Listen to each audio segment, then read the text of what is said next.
আসসালামু আলাইকুম। আজকে আমরা তাপগতিবিদ্যা থেকে একটা গুরুত্বপূর্ণ টাইপের অঙ্ক করব। এই টাইপ থেকে ভার্সিটি প্লাস গুচ্ছ অ্যাডমিশনে প্রতি বছরে একটা না একটা প্রশ্ন আসেই। তো চলো শুরু করা যাক। তো দেখো, এখানে প্রথম প্রশ্ন দেওয়া আছে, একটি সীসার বুলেট কোথাও বাধাপ্রাপ্ত হয়ে তাপমাত্রা 100 ডিগ্রি সেলসিয়াস বৃদ্ধি পেল।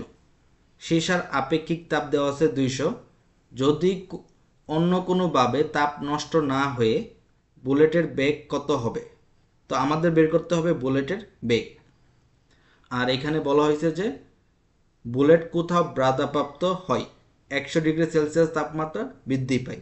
তো আমরা কি জানি? আমরা জানি যে তাপ মানে কাজ কাজ কি করে, একটা জায়গা থেকে অন্য একটা জায়গায় রূপান্তরিত হয়, বা কাজ বা শক্তি কাজ বা শক্তি কি করে, একটা জায়গা থেকে অন্য জায়গায় রূপান্তরিত হয়। অর্থাৎ তাপ শক্তি কি হয়, এখানে তাপ শক্তি গতি শক্তিতে কি হয়, রূপান্তরিত হয়। তো এখানে কি বলা হয়েছে যে একটা বুলেট যখন একটা বেগ প্রাপ্ত হয়, তখন সেখান থেকে কি কিছু পরিমাণ তাপমাত্রা কি কিছু বৃদ্ধি পায়। অর্থাৎ এখানে কি হয়, তাপ শক্তি রূপান্তরিত হয়। তো আমরা কি লিখতে পারি? আমরা লিখতে পারি যে তাপ শক্তি কি জানি আমরা, এম এস ডেল থিটা, এটা হলো তাপ শক্তি। আর গতিশক্তি কি? গতিশক্তি হলো হাফ এম বি স্কোয়ার। তো এখানে কি গতিশক্তি যতটুক কি হয়েছে, মানে নষ্ট হয়েছে বা ব্যয় হয়েছে, সেটা কি সম্পূর্ণ তাপ শক্তিতে কি হয়েছে, রূপান্তরিত হয়েছে। তো এখান থেকে আমাদের বেগটা বের করতে হবে। দেখো, এইখানে এম আর এম কাটা যাবে, তাহলে লেখা যায় B square equal to 2s del theta. তো এখানে লেখা যায় বি ইকুয়াল টু √/2। এস এর মান কত? এস এর মান হলো 200, থিটার মান হলো 100। তো দেখো, এটা যদি আমরা কাটাকাটি করি তাহলে আসে 200 মিটার পার সেকেন্ড। তো এটা কিন্তু খুবই গুরুত্বপূর্ণ একটা অঙ্ক।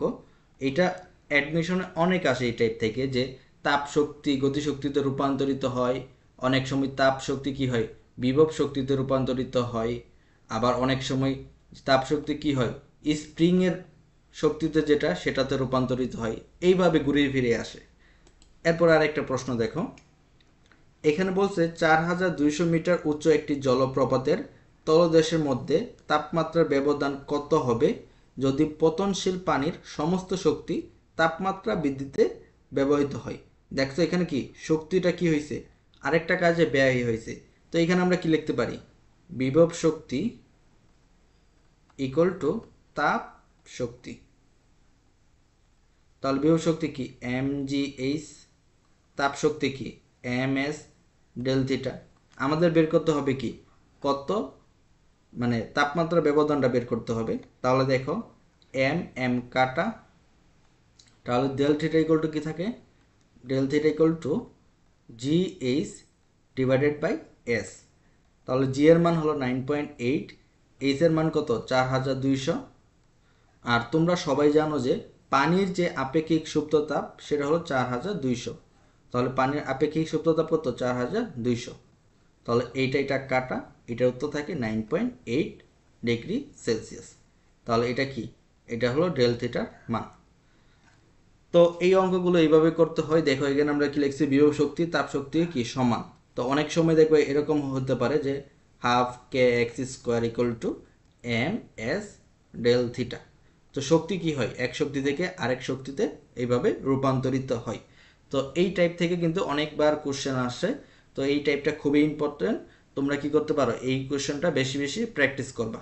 তো আজকে এই পর্যন্তই।